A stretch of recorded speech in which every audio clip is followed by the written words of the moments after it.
আয়াতটা কি? আল্লাহ পাক বলছে ইন্নামাল খামরু ওয়াল মাইসির ওয়াল আনসাব রিজসুম মিন আমালিশ শাইতান।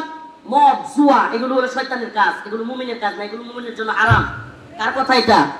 বক্তব্যটা কার?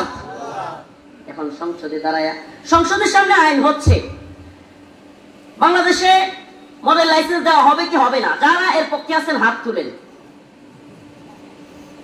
আসতেছেন, আমাকে বলেন আল্লাহ পাক বলছে হারাম, অবৈধ। নতুন করে সংসদে হাত তুলবার এই দুঃসাহস তোমাকে কে দিল? আল্লাহ বলছে হারাম, এটা ক্ষতিকর, এটা মুমিনের জন্য না, কিন্তু সংসদে হাত তুলবার এই দুঃসাহস তোমাকে কে দিল?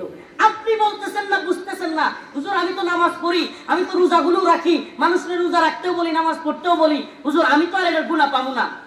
আমনে গুনাহ পাইতেন না মানে আমনে তো প্রত্যেকটা মানুষ তার মতামত দেয়, আর ওই নেতাই গিয়া সংসদের সামনে বলে আমি মদের পক্ষে।